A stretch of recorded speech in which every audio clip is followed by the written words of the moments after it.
حسن بصری رضی اللہ تعالیٰ اور انہی کے بارے میں بیان آیا ہے کہ ان کی توبہ کا واقعہ، بہت بڑے امیر تھے، کبیر تھے، تجارت مین، بزنس مین تھے وہ حضرت حسن بصری رضی اللہ تعالیٰ۔ بصرہ کے شہر میں ایک دفعہ بازار میں گھومنے نکلے، ایک حسین و جمیل لڑکی پر نظر پڑتی ہے، اور جب نظر اس پر پڑتی ہے تو نظر جم کے رہ جاتی ہے۔ لڑکی اب آواز دیا، لا تبغی، کہ حیا نہیں ہے، شرم نہیں ہے، غیرت نہیں ہے، دیکھتے رہتا ہے، مطلب کیا تمہارا؟ حسن بصری کہتے ہیں کہ اے نیک عورت، تو مجھے پسند آ گئی۔ عورت کہتی ہے، وہ لڑکی کہتی ہے، کیا چیز پسند آئی ہے یہ بتا؟ کہ آپ کی آنکھیں بڑی خوبصورت ہیں، آپ کی جھیل جیسی آنکھوں میں سما جانا چاہتا ہوں، آپ کے دل میں اتر جانا چاہتا ہوں۔ وہ لڑکی کہتی ہے ٹھہر جائیں گے تھوڑی دیر، اپنے گھر جاتی ہے۔ وہ عورت جا کر ایک تھان میں کچھ رکھتی ہے، اوپر سے کپڑا ڈال دیتی ہے، اپنی خادمہ سے کہتی ہے لے جاؤ اس بندے کو دے دو، نوجوان جو کھڑا ہے۔ یہ تھان لے کر خادمہ پیش کرتی ہے حضرت حسن بصری کو۔ یہ کہتے کیا ہے اس میں؟ کہا یہ آپ کے لیے میری مالکن نے بھیجی ہے۔ جب تھان سے کپڑا ہٹاتے ہیں، پردہ ہٹاتے ہیں، تو کیا دیکھتے ہیں کہ اس میں دونوں آنکھیں ہیں اس میں۔ اللہ اکبر۔ اور حسن بصری کہتے ہیں کہ میں اس عورت سے بھی اتنا کمتر ہوں، گیا گزرا ہوں کہ اس کو حیا ہے اور مجھے حیا نہیں۔ وہ کہتے ہیں رات میں گھر گیا، مصلی بچھایا، روتا رہا، اللہ کی بارگاہ میں گر گراتا رہا، اللہ سے دعا مانگتا رہا، یہاں تک کہ مجھے تسلی ہوئی۔ پھر میں نے سوچا کہ آخرکار اس عورت سے ملاقات ایک بار کرنی چاہیے جس نے میری خاطر اپنی آنکھیں نکال دی ہے۔ چنانچہ حسن بصری کہتے ہیں کہ صبح جب اس کے گھر گیا اور پتہ کیا تو اس کا جنازہ نکل رہا تھا، جنازہ نکل رہا تھا۔ اللہ اکبر کبیرہ۔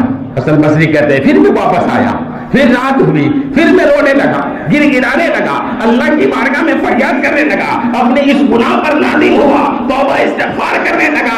پھر خواب میں وہی لڑکی آتی ہے۔ میں نے پوچھا اے لڑکی بتا تم نے ایسا کیوں کیا؟ وہ لڑکی کہتی ہے اے حسن بصری میں یہ چاہتی ہوں اريد عينا يفتن بها قلوب المؤمن۔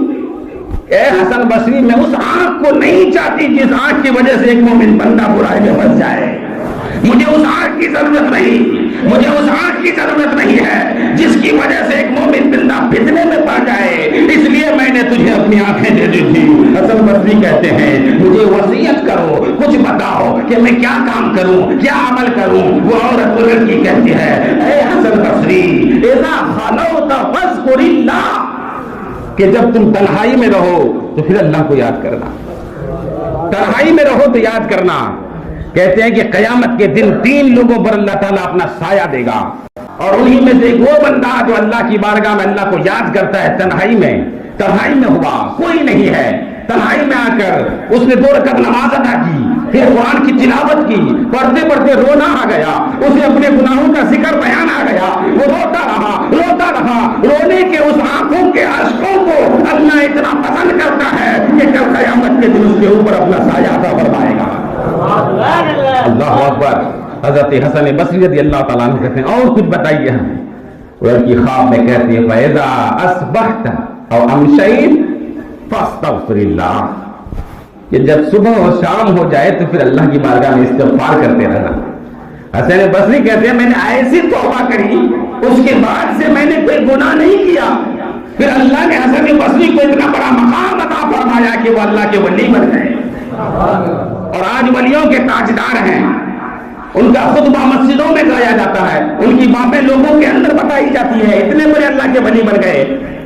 تو کیوں؟ اس لیے کہ توبہ و استغفار کی، گناہوں سے بچے، اپنے آنکھوں کو بچائیے، اپنے نگاہوں کو بچائیے، اپنے ہاتھوں کو بچائیے، استغفار کی کثرت کی۔ یہ مقدس شعبان کا مہینہ